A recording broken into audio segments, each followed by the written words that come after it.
Hoy vamos a hablar de Antonio Escoutado, de su primera época, de drogas, de libertad, de miedo, con una persona que le conoció muy bien, su único doctorando, Juan Carlos Usó. Empezamos. Hola a todos, buenos días, buenas tardes, según donde nos estáis escuchando. Mi nombre es Gustavo Morales, soy profesor de la Universidad Politécnica de Madrid y hoy estoy con Juan Carlos Usó. Juan Carlos, ¿cómo estás? Hola, buenos días, encantado. Encantado yo de conocerte, ¿no? El único doctorando de Antonio Escobatado, lo cual, bueno, pues oye, ser el único de algo siempre es algo muy importante. Vamos a hablar hoy de Antonio Escobatado, pero no del ámbito de la economía, de los enemigos del comercio, sino de la primera época, por así decir, de Escobatado, ¿no? Sabéis que nos gusta clasificar las épocas de Escobatado un poco en base a sus tres matrimonios. El primero, matrimonio con Cristina, que incluye su periodo en Ibiza, la estancia en la cárcel y que la obra culmen de este periodo sería Historia General de las Drogas. Luego una segunda época que vivió, según creo, en Hoyo de Manzanares con Mónica Balcázar y ahí escribe bastantes obras como El espíritu de la colmena, Rameras y esposas, pero que quizás la obra culminante es Caos y orden del año 99. Y luego una tercera época que empieza ya con la estancia en Tailandia en el año 2000, en la que se sumerge en las lecturas de autores de la escuela austriaca, como Mises o Menger o Hayek, y que derivaría primero en la escritura de 60 semanas en el trópico, más adelante en los enemigos del comercio, y en este periodo ya estuvo casado con la última mujer, que fue Beatriz. Si no me equivoco, Juan Carlos conoció a Antonio gracias a las publicaciones de Antonio de la primera época, pero creo que la redacción de la tesis de Juan Carlos pues fue durante su segunda época. Quería, Juan Carlos, que nos cuentes un poco cómo fue tu relación con Antonio, cómo le conociste y en qué época conviviste con él. Sí, pues en efecto, nos conocimos a finales del año 90, concretamente. Y cuando vivía en Hoyo de Manzanares con Mónica Balcázar, entonces solamente tenían a su hija Rebeca todavía, ni siquiera había nacido Antonio. Eh, Nuestra relación fue una relación como muy compleja en el sentido de que, bueno, por un lado fuimos colegas, pero también hubo una relación maestro-discípulo al ser el director de mi tesis doctoral y luego incluso por la diferencia de edad, ¿no? Porque me sacaba 20 años, eh, pues un poco paterno-filial, ¿no? Yo cuando lo conocí ya me había leído, es decir, de hecho fue lo que me impulsó a conocerlo. Yo me había leído la Historia General de las Drogas, que había salido el año anterior, en 1989, y también me había leído el libro de los venenos, que apareció en 1990. De hecho, fueron los de Mondadori quienes amablemente me dieron su teléfono para ponerme en contacto con él, ¿no? Sobre esto sí que me gustaría puntualizar una cosa, porque mucha gente o no lo sabe o pese a leer la obra de ambos no se ha dado cuenta. Es decir, mi relación con Antonio nace de una profunda admiración hacia su obra, pero también de una gran discrepancia. Entonces, esto fue lo que me motivó, es decir, porque yo la historia general de las drogas me quedó maravillado, absolutamente admirado con la lectura, pero al mismo tiempo como historiador hay una cosa que me chirría, ¿no? Desde el primer momento, y es que Antonio ofrece en ese libro, si lo recuerdas, tres causas genéricas. Cuando estudia el prohibicionismo, enumera tres causas genéricas y luego tres causas específicas en el caso de los Estados Unidos. Como ya no, digamos, entra en ningún otro caso particular, la idea que se lleva al lector, aunque no lo diga Antonio abiertamente, es que el prohibicionismo es un invento de Estados Unidos al cual se suman eh, el resto de la comunidad internacional por el peso específico, por la influencia estadounidense. Pero claro, ya te digo, esto a mí me chirrió porque en 1914, que es cuando arranca el prohibicionismo en Estados Unidos, primera y principal, el mundo no está tan globalizado como ahora, ¿no? Que todos Estados Unidos y a los 10 minutos se ha constipado Taiwán. Eh, y sobre todo que Estados Unidos, sobre ser una potencia, no es la superpotencia planetaria que será después de la Segunda Guerra Mundial, es decir, el Imperio Austrohúngaro, Rusia, la corona británica, Francia, Alemania. pintan mucho más que Estados Unidos en ese momento. Es decir, no tiene la capacidad de arrastre, de influencia que tendrá posteriormente, ¿no? Entonces, de hecho, yo me fui a ver a Antonio para que evaluara una serie de noticias que yo me estaba encontrando en la prensa de los años 20, la prensa española, ¿no?, de los años 20, y que hacía referencia pues a un consumo y a un tráfico y a una represión de las drogas de las cuales pues no se había hablado, ¿no?, en ese momento. Y entonces cuando vio aquello Antonio fue el que me animó a profundizar en el caso español, ¿no? No lo hemos comentado, pero bueno, la tesis la escribiste, la defendiste exitosamente y posteriormente has publicado por lo menos 11 libros y te has dedicado profesionalmente a trabajar en una biblioteca y ahora estás jubilado. Cuéntanos cómo ha sido tu trayectoria en ese sentido, Juan Carlos. Bueno, yo cuando conocí a Antonio, digamos, ya había afilado armas y había hecho mis primeros pinitos como historiador, investigador, pero fue a partir de entrar en relación con él cuando me decidí, de alguna forma, al hilo de esta relación, fui desarrollando mi vocación como investigador, que, bueno, en la que sigo. Es una actividad que me complace mucho, ¿no? Porque nunca he tenido una vocación de historiador, pero nunca he tenido una vocación de maestro, de pedagogo. O sea, me ha interesado más la faceta, digamos, de investigar y sobre todo investigar en fuentes primarias, ¿no? Es decir, aquellas que no, que eso fue una cosa que Antonio valoró mucho, ¿no? Siempre. Fuentes que no han sido sometidas a ningún filtro interpretativo, ¿no? Y esa es un poco, pues, digamos, la marca de la casa, ¿no? Y a eso me he ido dedicando y con la fortuna de que bueno, hasta ahora he conseguido publicar todas las investigaciones que he culminado. Soy un investigador outsider, ¿no? Sin estar ni en el CSIC ni en la universidad, ¿no? No, para nada. O sea, yo primero me busqué los garbanzos, me los he ganado como bibliotecario en la Biblioteca Municipal de Castellón durante más de 40 años y digamos, bueno, pues esta ha sido mi vida paralela, ¿no? De hecho, las no satisfacciones que podía obtener en una faceta, pues las obtenía en la otra. Muy bien. Te quería preguntar por el primer Antonio Escotado, ¿no? Ese de Ibiza, de la vida con Cristina, de las drogas, de la cárcel. Cuéntame cuál es la impresión tú que le trataste poco después de todo ese periodo.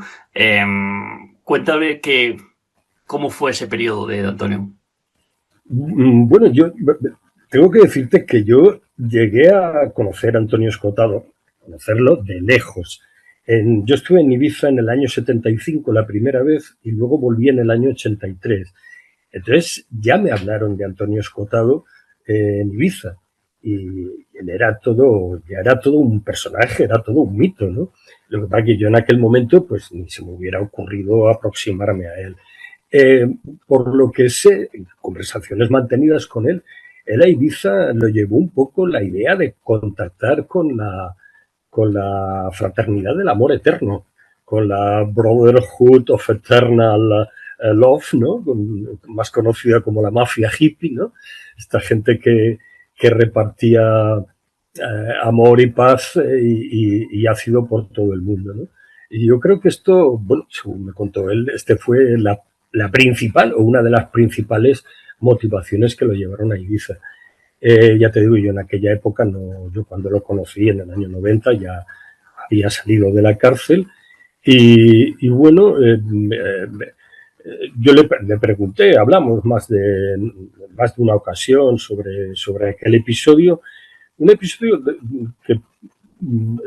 sobre el que no tenía malos recuerdos, ¿no? O sea, tenía el mal recuerdo de que aquello fue el típico entrapment policial, ¿no? En la que ni comprador ni vendedor entran en la cárcel y el que entra es justo el hombre de paz, ¿no? El hombre de confianza en el que confían tanto el comprador como el vendedor. Y luego, además, él siempre lo decía, que gracias al año que se tiró en la cárcel, pues pudo escribir allí la historia general de las drogas. Es decir, con lo cual, pues tomó cumplida venganza sobre aquel lúgubre episodio, ¿no?, en su vida. Ahí podemos decir que bueno, el libro Mi Ibiza Privada, publicado por Espasa, es el libro donde mejor está contada este periodo, si alguien tiene interés y lo quiere revisar. Y te quería preguntar por el pensamiento de Escotado, ¿no?, que ha sido muy poliédrico, muy cambiante, ¿no? Y quería preguntarte si tú considerarías que se le podía definir inicialmente como un libertario de izquierdas, un libertario en el cual él no se centra mucho en la libertad económica, sino más bien en libertades sociales, de las drogas, el sexo, libertad, hacia, digamos, los criterios de la vida en general, ¿no? Sin entrar en ese ámbito más de la economía, ¿no? Más que podría ser pues de los austríacos que conocería posteriormente, pero que sí acabó siendo más cercano a sus posiciones también en lo económico, ¿no? Entonces, quería preguntarte esta idea del libertario de izquierdas, que podríamos también hacer extensivo, por ejemplo, a Andrés Calamaro, si tú crees que esto se puede explicar así o no. ¿Cómo lo ves? Sí, totalmente de acuerdo. A ver, para empezar, encajar un personaje de la riqueza y complejidad intelectual de Antonio en una etiqueta maniquea de izquierdas o derechas es complicado, ¿no? Pero sí, yo estaría de acuerdo en esta idea que has planteado del libertario de izquierdas, ¿no?, como alguien que quiere evitar que el Estado le fiscalice, no tanto desde el ámbito de la economía, sino social, ¿no? Eh, porque Antonio, por ejemplo, pues sobre mantener esas posiciones presumiblemente de izquierdas, lo que no es un sectario, ¿no? Entonces, es una persona que en ese mismo momento te está recomendando a Ernst Junger, o te está recomendando a Thomas Sachs, o te está recomendando a Milton Friedman, que desde luego no son personajes que pudiéramos calificar de izquierdas, ¿no? Sí, básicamente estoy de acuerdo con la idea que has lanzado. Sí. Y aquí te quería pasar ya a preguntar por esa faceta de Antonio como estudioso de las drogas y también como gran experto, ¿no?, en los viajes psicodélicos o en su visión, su parte de psiconauta. ¿Cómo dirías que se acerca Antonio al fenómeno de las drogas como una, digamos, cuestión humana? Bueno, aquí está la grandeza de Escotado en el tema de las drogas, y es lo que me fascinó y me admiró a mí, y me imagino que a la mayoría de la gente en aquel momento, y es que ofrece un relato absolutamente alternativo al oficial y al tradicional. Es decir, en el sentido de que le quita toda la moralina, no estigmatiza el consumo de drogas, ni lo condena, es decir, lo presenta como una actividad humana más, tan normal como cualquier otra, ¿no? Entonces, esta para mí es su principal grandeza. El enfoque se apropia del relato oficial, le da la vuelta como un calcetín, y entonces te ofrece otra visión absolutamente novedosa y alternativa. Y en esta visión que él da, tiene una clasificación de las drogas, ¿no?, en tres grupos: las drogas de puro brío, las drogas de excursión psíquica y las drogas de paz. ¿Tú estás de acuerdo con esa clasificación y me puedes contar un poco más sobre qué drogas estarían en cada una de estas? Y si esta clasificación es, digamos, conforme a la clasificación más tradicional que suele dar. Bueno, por las drogas de puro brío él entiende los estimulantes del sistema nervioso central, básicamente la cocaína y las anfetaminas. Por las drogas de excursión psíquica, lo que tenemos como alucinógenos o psiquedélicos o enteógenos. Y por drogas de paz, pues por los opiáceos y los barbitúricos, básicamente. Es decir, justo las sustancias represoras del sistema nervioso central. Yo creo que todo esto es bastante interesante, porque del relato, de un discurso que además lleva ya muchos años instalado, y darle esa vuelta de calcetín de la que hablaba, eh, tienes que apropiarte también de las palabras, tienes que reinventar el lenguaje con el cual referirte a esas sustancias para poder quitarles la moralina, esa condena, ese estigma, ¿no?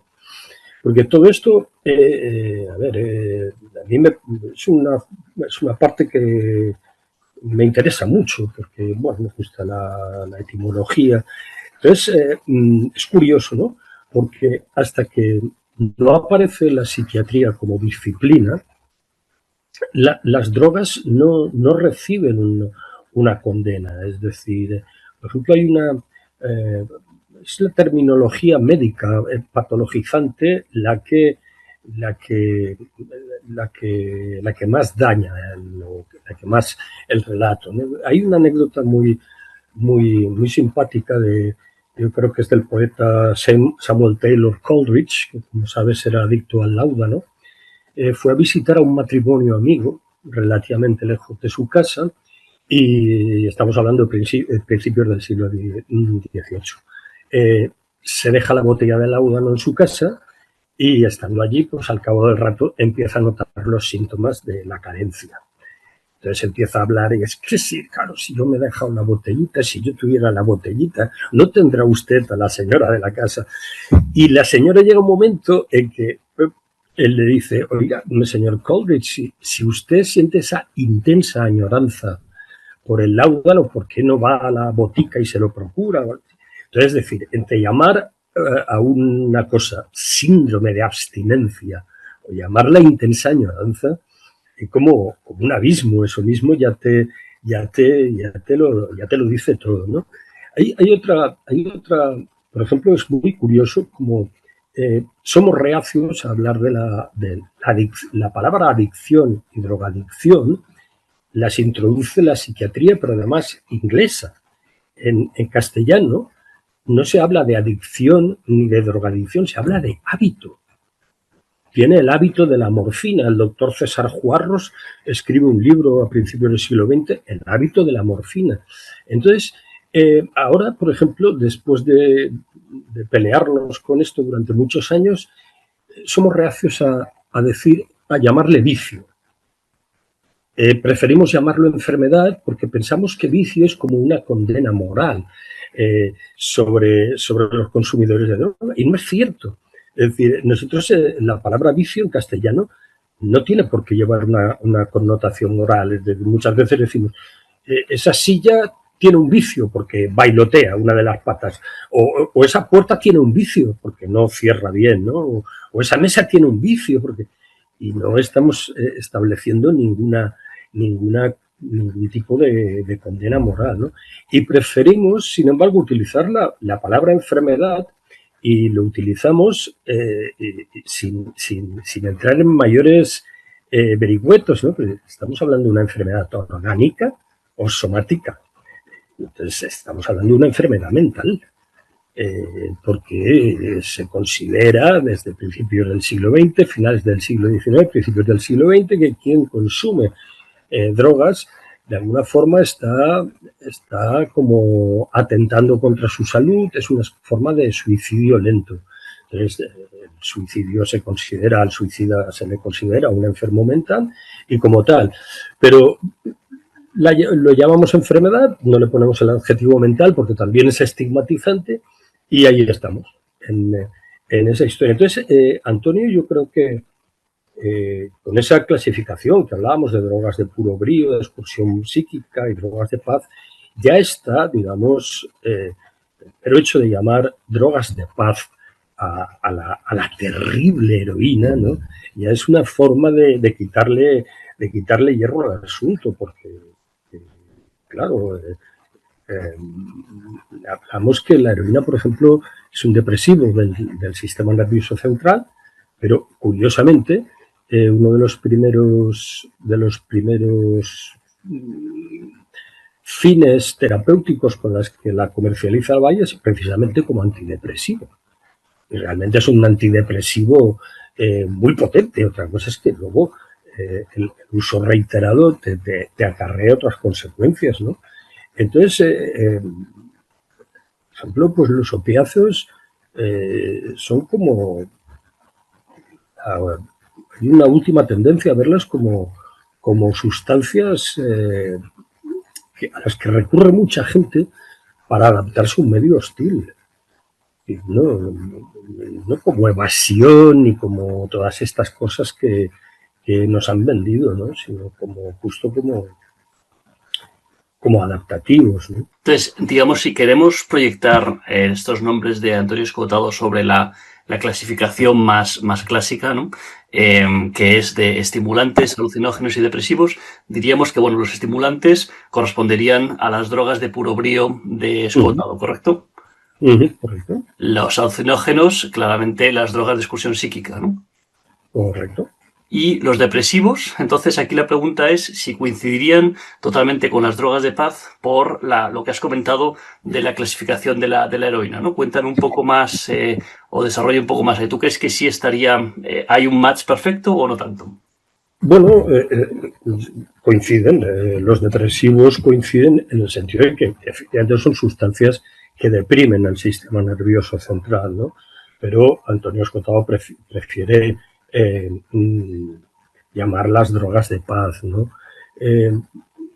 El tema de lo de que muchas personas recurren a estas sustancias como adaptación, yo supongo que habrás oído hablar de un experimento que se hizo con cobayas en que se les ponía en un bebedero agua con heroína, y entonces iban allí y entonces bebían el agua contaminada, despreciaban el agua pura, digamos, y se enganchaban a la agua. Entonces, esto hubo un investigador que años después se le ocurrió ampliar el terrario, porque este experimento se hizo inicialmente con un terrario prácticamente de 1 metro cuadrado, es decir, donde la cobaya solamente tenía, su hábitat era 1 metro cuadrado. Entonces, ese hábitat lo expandió y lo hizo como medio campo de fútbol. Entonces, curiosamente, ninguna cobaya iba a beber del agua contaminada con heroína, ¿no? Entonces, lo cual prueba que bueno, que es que para mucha gente a lo mejor lo que entendemos como una adicción, un hábito a la heroína es lo menos oneroso que puede ocurrirle en la vida. A ver, desarrolla un poco eso, ¿qué es lo menos oneroso que puede ocurrir en la vida? ¿Por qué dices así?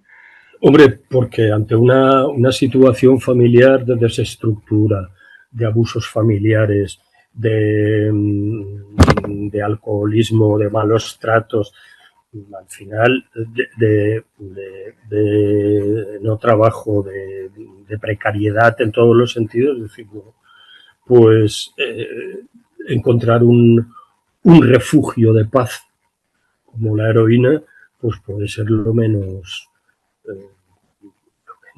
visto desde el punto de vista de esta persona. A lo mejor visto desde fuera nos parecerá que lo que está es añadiendo otro problema más a su calamitosa vida, ¿no? Pero esto, ¿quién es quién para juzgarlo, ¿no? Hay en el libro donde Antonio se explaya más en su dieta farmacológica, es Confesiones de un opiófilo, que es una obra que se publicó póstumamente y fue editada por sus hijos a partir de unos escritos que había dejado, ¿no? Y ahí discutía yo con Jorge Escotado, el hijo de Antonio, si Antonio sabía medir la cantidad de caballo, de heroína, de opiáceos que tomaba, para que no le dieran pues el síndrome de abstinencia o hacerse dependiente de ello. Y entonces ahí, a mí en la lectura del libro sí me parecía que él conseguía muy bien limitar la cantidad, aunque Jorge no tiene esa idea. Jorge tenía más bien la idea de que él sí era muy consciente de que era un adicto, ¿no? ¿Tú cómo crees tú crees que se puede realmente lidiar con las cantidades para no hacerse adicto, o que realmente son unos productos que son tan potentes que realmente el cuerpo te va a pedir más y más? Tú que lo conoces de primera mano, cuéntame. Yo estaría más con Jorge en este aspecto. A ver, lo que hace Antonio es dilatar ese consumo de heroína durante muchos años. porque entonces, quiero decir, él al final ya como que le daba un poco igual. Es decir, él veía un poco su final cerca. Hubo un momento, yo, Antonio, la última vez que lo vi fue en 2019 y de alguna forma noté cierta insistencia en que fuera a visitarlo, en que nos viéramos y tal. Y cuando iba hacia allí, hacia Galapagar, y allá con Bea, por supuesto, y eso, yo iba con mi pareja y se lo comenté, digo, Antonio quiere despedirse de mí. O sea, esa era la... Luego aún vivió 2 años más en Ibiza y tal. Yo ya no fui a verlo a Ibiza, pero recuerdo perfectamente que le comenté a mi pareja eso. Digo, Antonio quiere despedirse y tal. Entonces, al final, yo en aquella visita ya lo vi bastante abandonado, entre comillas. Ya no era el Antonio presumido que había sido, que en 2 días que estuvimos allí no se quitó el pijama, llevaba alguna mancha. Pero bueno, a ver, él siempre defendió el proverbio árabe de que bueno, el opio realmente es totalmente contraindicado en la infancia y en la juventud, pero que luego para la vida adulta puede ser una buena muleta para envejecer con cierta dignidad, ¿no? A ese nivel, él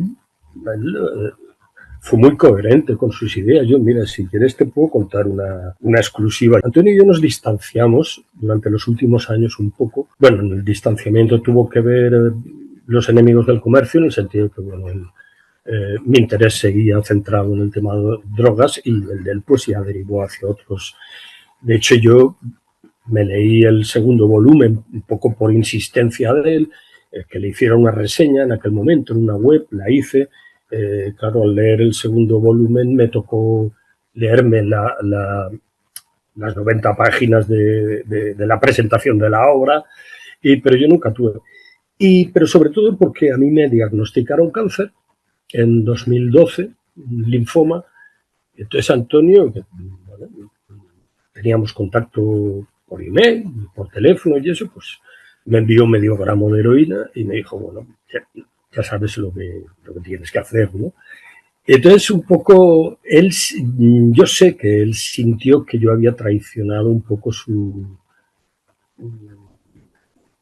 enseñanzas, su amistad, lo que fuera, por no... Es decir, su solución es toma heroína y olvídate de quimioterapia, radioterapia y tal, ¿no? Y yo no opté por esa vía. A ver, entre otras cosas, no por nada, sino porque una cosa es poder bajar a la farmacia y que te dispensen heroína en la farmacia, y otra cosa es, yo para empezar en Castellón, pues no creo ni siquiera que haya un mercado regular y constante, y mucho menos de calidad, ¿no? Entonces, decir, ¿cómo me voy a embarcar yo en...? Que, por lo demás, su receta, no carece de lógica, ¿no? Porque al ser un depresor del sistema nervioso central, la heroína lo que haría, en principio, sería ralentizar la marcha de ese tumor, ¿no? Ese crecimiento desordenado de las células, de alguna forma se ralentizaría. Y, bueno, al tratarse de una sustancia eufórica, y prescindir que efectivamente doy fe porque he recibido quimioterapia, he recibido radioterapia, entonces todas las terapias del cáncer son tremendamente agresivas, ¿no? Entonces eso yo sé que produjo cierto distanciamiento. Él lo sintió como una especie de traición por mi parte, ¿no? Pero bueno, es así, o sea, quiero decir. Yo creo que él supo mantener un tira y afloja muy interesante en su relación con el caballo, pero que en los últimos años ya se abandonó voluntariamente un poco. Y oye, la gente que le trató en esos últimos años decía que cuando se excusaba para ir a su cuarto a tomarse el caballo, cuando salía como como Asterix, ¿no? Cuando se tomaba la pócima máxima, la pócima mágica, ¿no?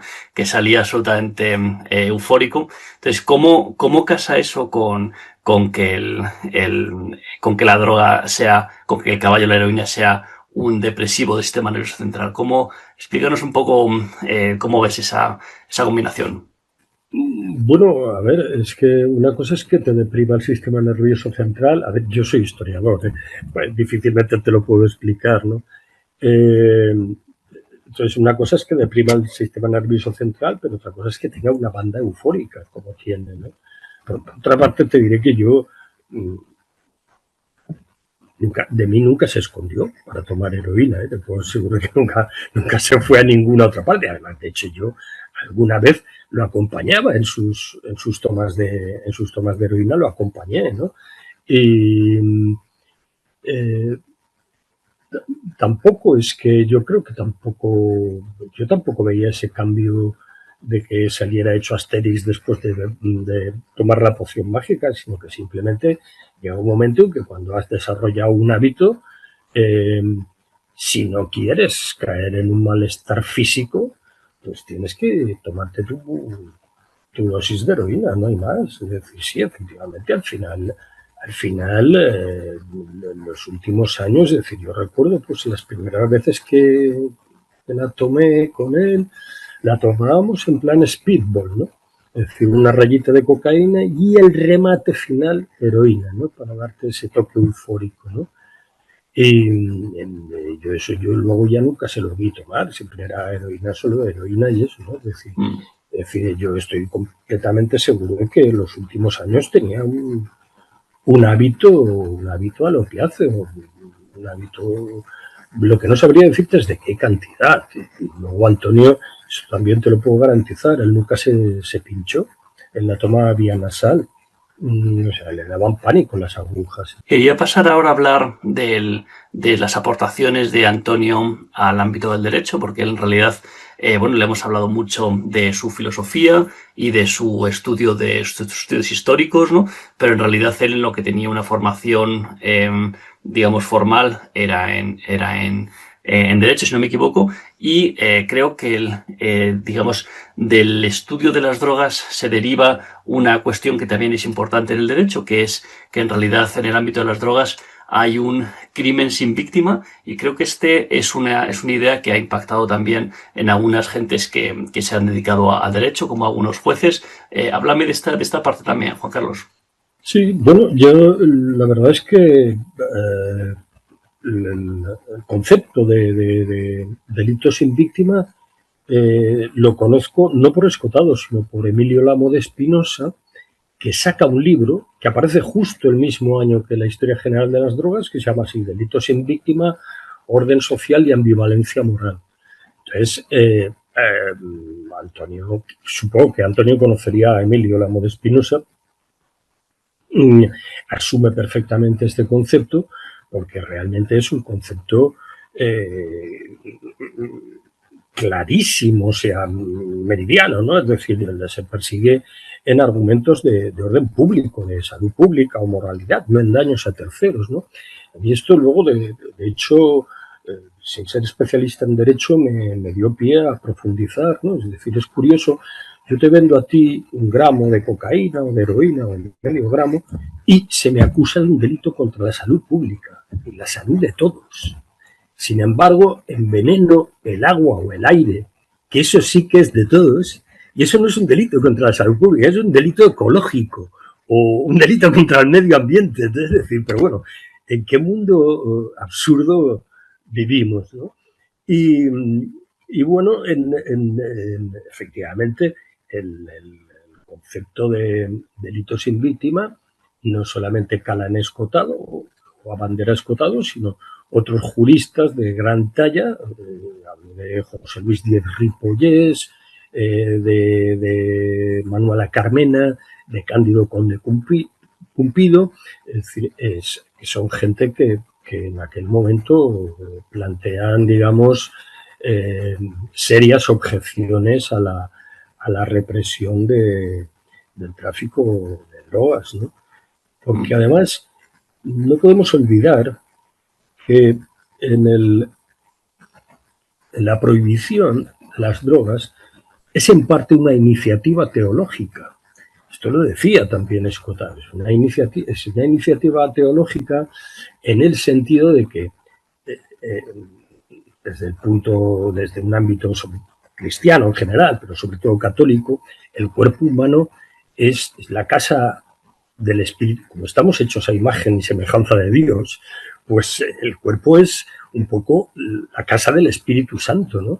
Entonces se supone que si la drogadicción, el hábito acaba con la libertad, con la dignidad humana, con la integridad, pues estás atentando un poco directamente contra Dios, ¿no? Entonces la prohibición ya no es solamente una iniciativa legal, sino pasa a ser una iniciativa, en cierto modo, teológica, ¿no? Mm-hmm. Que bueno, de hecho, es que la salud pública, el delito de salud pública, en realidad, yo creo que asume condiciones del antiguo delito de lesa majestad también en parte, ¿no? Porque, a ver, dentro de que ni tú ni yo somos expertos en derecho, pero ¿qué nos parece que el Estado pueda prohibir algo que le afecta solamente al individuo, ¿no? Es decir, que te prohíban las drogas, como te podrían, por ejemplo, prohibir la masturbación, ¿no? Es decir, que eso, por mí, desde mi punto de vista, es una cuestión que bueno, no debería ser, ¿no? ¿Tú cómo lo ves, Juan Carlos? Bueno, pues efectivamente así, es decir, bueno, y de hecho sabes que se persiguió la masturbación con ahínco y bueno, con unos métodos tan irrisorios también como plantear lo de las drogas. Lo que pasa es que lo de las drogas y seguimos con la masturbación o con las conductas sexuales desordenadas, se plantea también, y esto aparece en la prensa de los años 20, se habla en muchos casos de delito de lesa raza. Entonces, porque se considera que quien adquiere el hábito de las drogas no solamente se perjudica a él, sino que está perjudicando a la raza entendida no en un sentido racial, sino en el sentido de nacional, está perjudicando a la nación. Por ejemplo, claro, en Francia, cuando estalla la Primera Guerra Mundial y hacen una leva para enviar a gente al frente, pues se lleva las manos a la cabeza a las autoridades al descubrir que hay un montón de morfinómanos.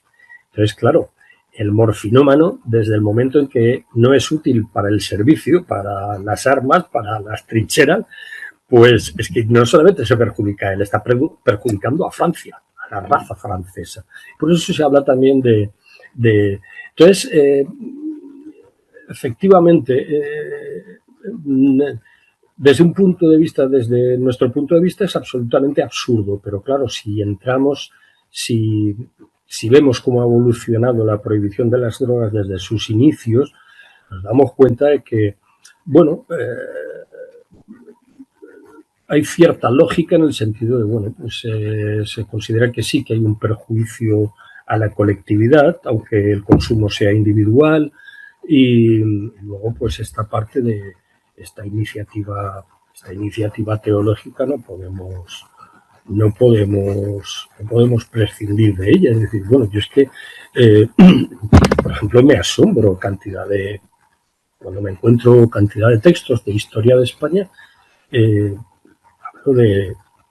la Restauración, y parece como si la gente no supiera que es que España, desde la Constitución de 1876, es decir, durante toda la Restauración, es un país, es un Estado católico apostólico romano por imperativo constitucional. Es decir, es que ir contra los principios de la religión católica en 1930, es decir, en vísperas de 1931, antes de proclamarse la República, sigue contra la Constitución. Que no, es una cosa que, claro, parece un poco de broma, pero era así. No sé si era el artículo 6 de la Constitución, o el artículo 14 de la Constitución de 1876, declara la confesionalidad del Estado español. Sin más. Eso. Desde un punto de vista económico, claro, el problema que plantearía la liberalización de las drogas es que, claro, si luego la gente, si sigue existiendo un estado del bienestar en el que la gente se le da una sanidad pagada entre todos, pues claro, se plantea ahí una dicotomía, ¿no? Es decir, te puedes drogar, te puedes perjudicar, pero claro, si luego eso lleva a que los demás te pagan tus tratamientos, pues hay, digamos, una cuestión de injusticia, pero que no solamente afecta a las drogas, también también se puede extender al tabaco, al alcohol, a muchas otras actitudes, ¿no? Te tengo que preguntar, aunque me dicen que no es una frase que inventase Antonio Escotado, pero se le asocia mucho, ¿no? ¿Quién manda de la piel para adentro, Juan Carlos? Bueno, de la piel para adentro debería mandar cada uno de su propio interior, ¿no? Tenemos esta especie de estado asistencial que, bueno, tú has mencionado este tema en Inglaterra. Yo no sé si esto se ha llegado a poner en práctica, pero por lo menos sí que hubo pronunciamientos al respecto, que en las listas de espera para entrar a quirófano y todo eso, los fumadores, los últimos de la lista, por haber sido fumadores y eso, ¿no? Es decir, bueno,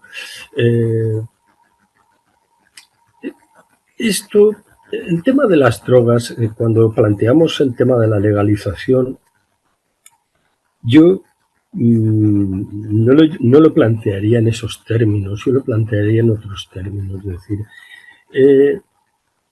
con la prohibición lo único que se ha conseguido es que lo que antes dispensaban médicos y, perdón, controlaban médicos y dispensaban farmacéuticos, con la prohibición han pasado a controlarlo o descontrolarlo policías y dispensarlo criminales.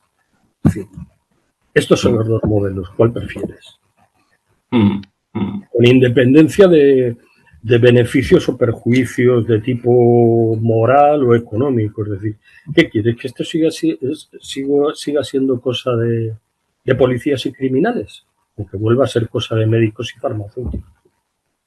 Respóndase usted mismo. Sí.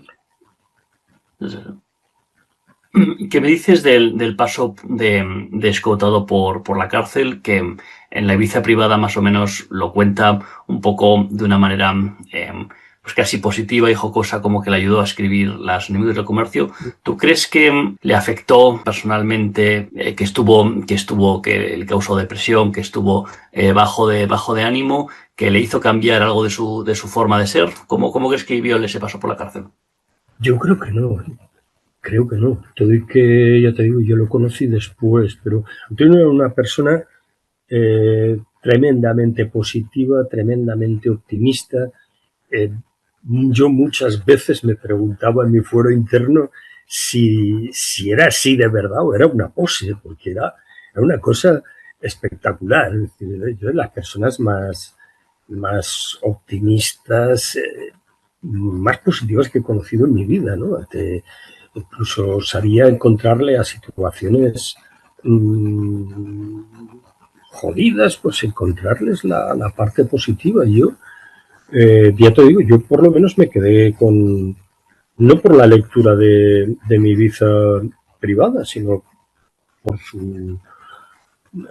su revelación, y luego, aparte de Antonio, yo creo que cumplió la cárcel de Cuenca, y por indicación de gente que conocía el paño, es decir, oye, pide tú, o sea, no apeles y podrás elegir cárcel y tal. Entonces, yo de hecho, además, lo recuerdo en Valencia, una noche muy loca, de fiesta, que éramos varias personas y dos eran ex convictos, gente con la que había estado en el Trullo, ¿no?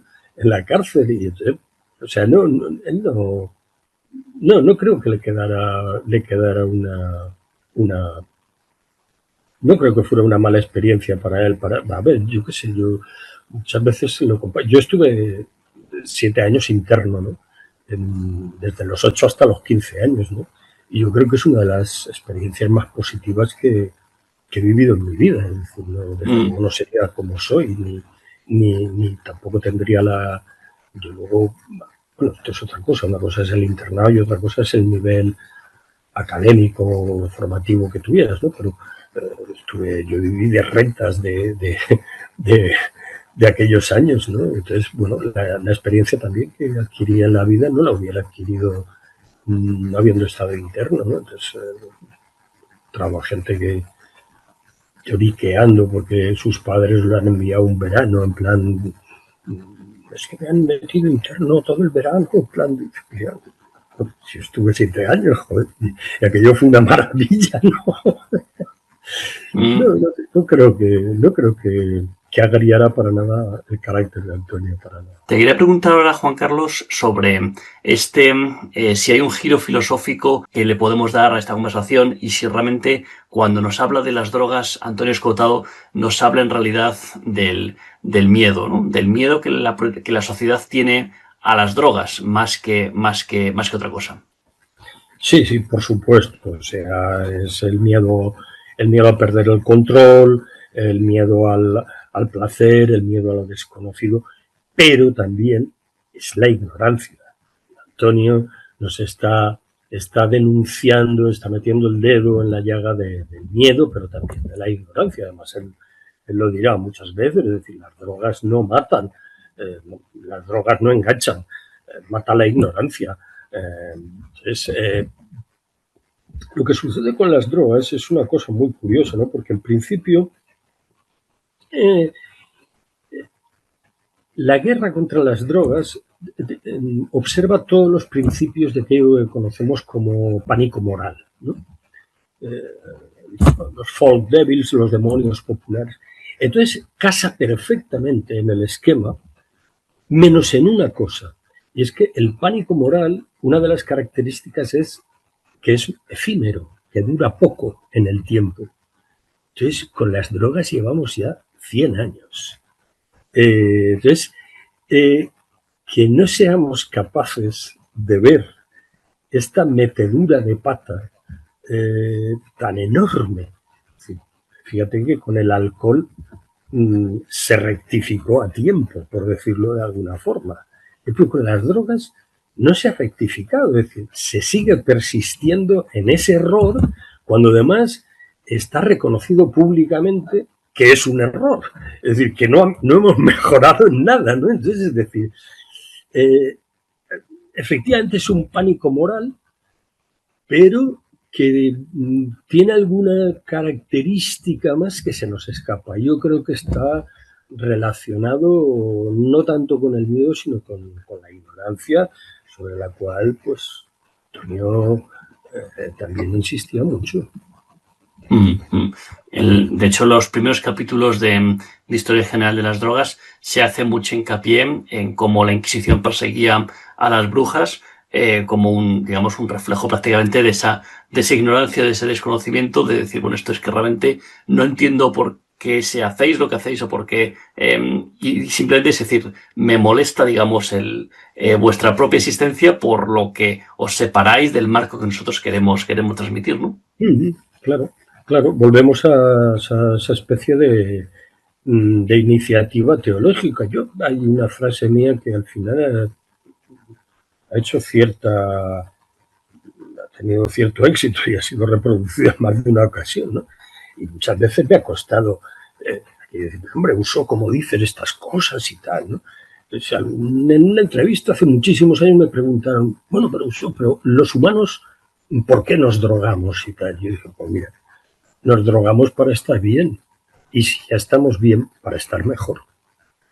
Otra cosa es que en ese camino a muchas personas se le indigesten, pero que esto es otra característica también muy divertida del tema de las drogas, es decir, cómo el discurso pivota en torno a un 6-10% de gente que presenta consumos problemáticos. Es decir, tú imagínate que cuando habláramos de automóviles, pues de lo único que te hablara es del precio del coche, de los parapléjicos del Hospital de Toledo que hay por accidente de automóvil, de los precios de lo que te cuesta cada reparación, de lo que te cuesta pasar la ITV y tal. Es decir, claro, le cogerías un miedo al coche horroroso, es decir, no habría nadie que se comprara un coche. Entonces, con las drogas, bueno, ahora ya ha cambiado un poco el tema, ¿no? Pero hasta Antonio Escotado, es decir, solamente te hablaban de ese 6-10% de consumos problemáticos. Entonces, claro, es como para pillarle miedo a la cosa, ¿no? Pero claro, nadie toma drogas para joderse la vida. Es decir, tomas para estar bien. Y si ya estás bien, para estar mejor. No hay otro motivo, salvo motivos rituales o sacramentales en otras culturas. Me refiero Sí. en Occidente. Entonces, decir, bueno, ¿que hay gente que se le indigestan? Pues sí, como hay gente que se le indigesta el alcohol, pero nadie se toma su primer vino, su primer Cuba Libre con el ánimo de ser un alcohólico. Nadie. Es decir, absolutamente nadie. Entonces, bueno, pues esto parece que se olvida, que yo he pasado, digamos, de responsabilizar a los gobiernos, digamos, de esta metedura de pata enorme que es la prohibición, a ver que en realidad, como mínimo, un 50% de la responsabilidad está en los medios de comunicación, en el discurso tan absolutamente delirante que han generado durante más de 100 años y siguen. Sin pararse a pensar que si uno va a su tienda, a su supermercado de confianza, con comprarse 3 botellas de alcoholes de alta graduación, tienes más que suficiente para no levantarte a la mañana siguiente, ¿no? Es decir, que hay una parte que también es muy grande de responsabilidad personal, ¿no? De uno saber que no te puedes tomar la botella de vodka y seguidamente la de whisky sin comer nada, porque es que al día siguiente seguramente no te despiertes el coma etílico, ¿no?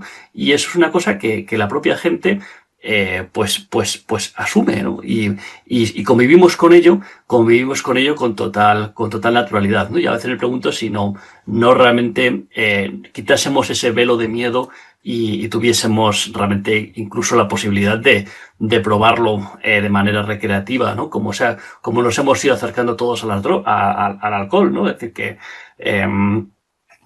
o al costo, al hachís, que siempre han sido muy accesibles, ¿no? Que lo pruebas siendo adolescente, te pillas tu morado, tu amarillo, según de la droga que haya sido, echas ahí hasta la última papilla y bueno, pues ves que te has pasado, ves que no debías hacerlo así, ves que tenías que haber comido más, o bueno, te vas un poco familiarizando con ello, ¿no? Pero que, digamos, la propia normalidad que hay en la sociedad te permite hacerlo, ¿no? Es decir, que igual que un día dices, no, el próximo viernes vamos a Calimocho, que me puse muy mal la semana pasada, ¿no?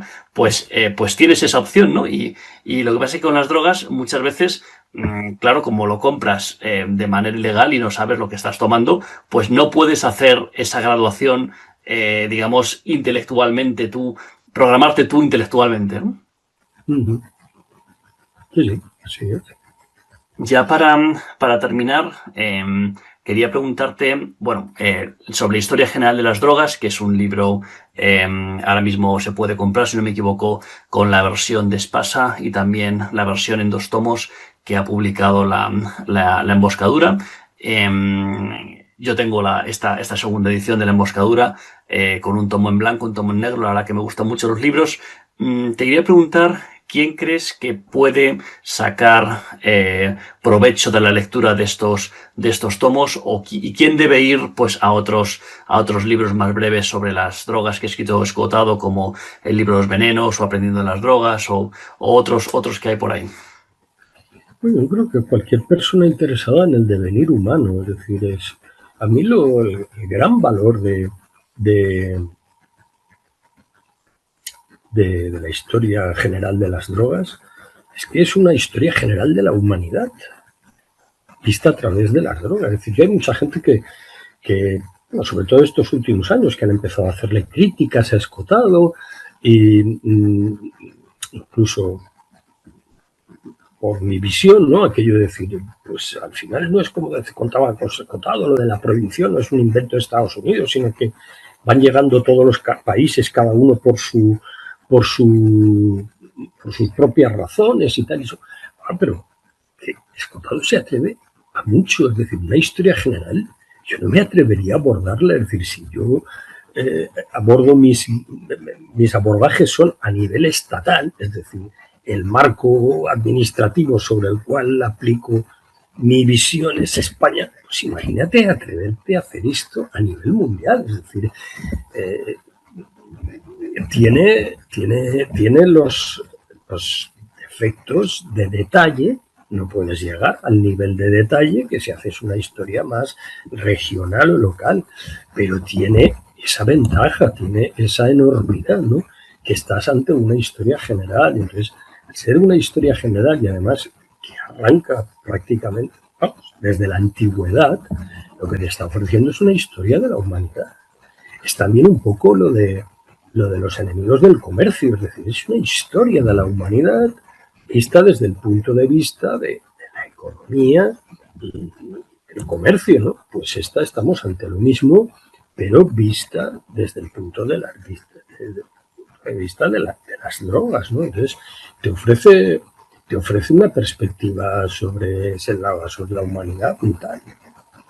O sea, de hecho, yo me he interesado por cuestiones de...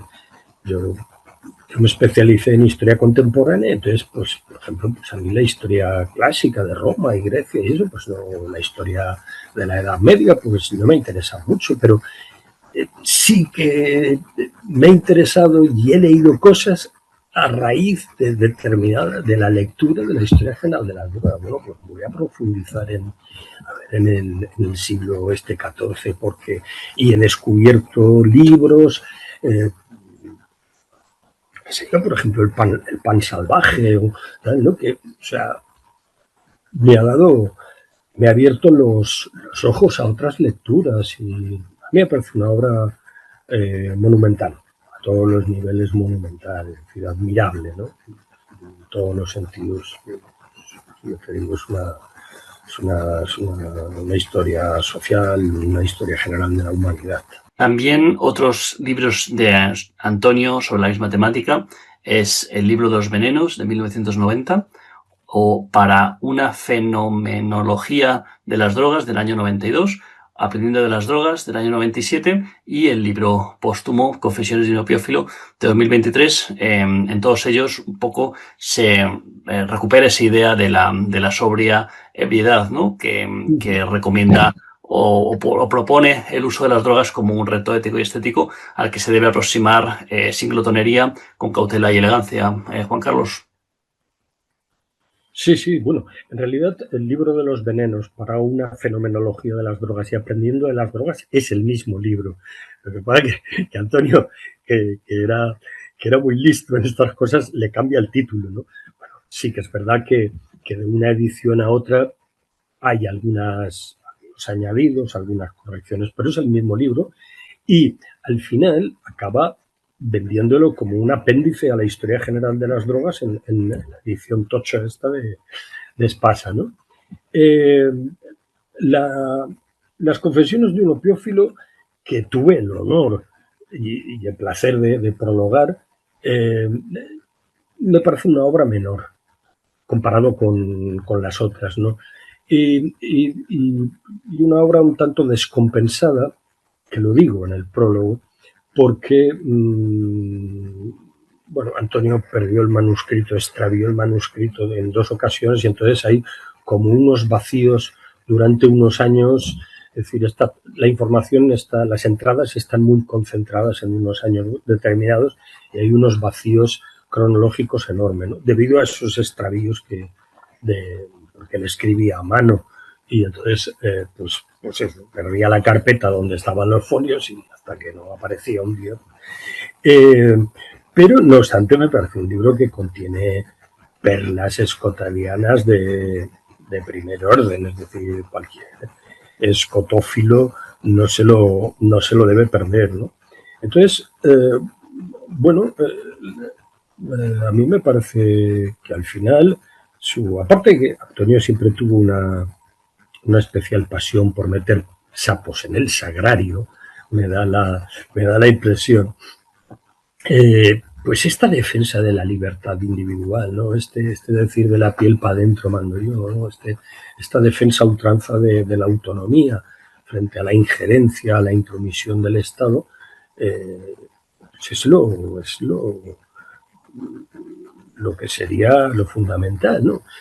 Conseguir apropiarse de un relato tan rancio como el de las drogas, como viene a ser, y hacerlo suyo y ofrecer un relato alternativo, sin condena, sin estigma, y que lo haya leído tanta gente, porque, no sé, yo te hablo de los... El primer volumen de la historia general de las drogas en Alianza, el libro de bolsillo, se vendieron 70.000 ejemplares. Ha llegado a mucha gente y luego estamos tratando sus libros, pero Antonio, hubo una época en que enchufabas la televisión y había un programa de debate y estaba Antonio Escotado allí.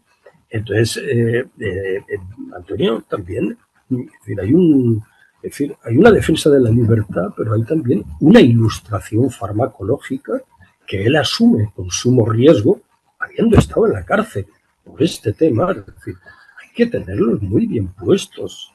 Hay que tenerlos muy bien puestos. No todo el mundo se hubiera atrevido a esto.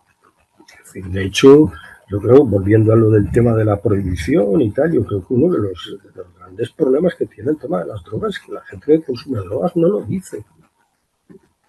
Entonces, bueno, por el tema del colectivo LGTBI hemos visto que salir del armario es fundamental para que te reconozcan derechos.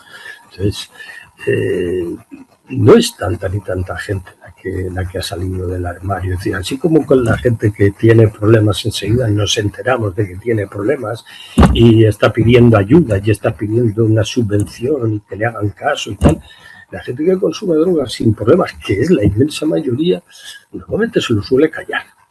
Entonces, claro, el caso de Escotado es ese nivel. Yo creo que además tendrán que pasar a unos cuantos años para darle todo el valor y toda la dimensión que tuvo su obra, ya te digo, no solamente escrita, sino presencial a través de los medios.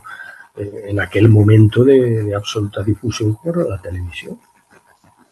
Pues con eso nos vamos a quedar con esta idea final, Juan Carlos, de que el problema no es tanto lo que consumimos, el problema no es tanto las drogas, sino cómo reaccionamos ante ellas. Y bueno, pues en realidad es que quizás Antonio Escotado hablaba sobre drogas, pero también nos estaba hablando de nosotros mismos, ¿no? Por supuesto.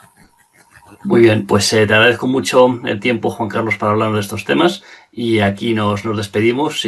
Ojalá que hasta una próxima. El placer ha sido mío. Un saludo, nos vemos. Hasta luego, Gustavo.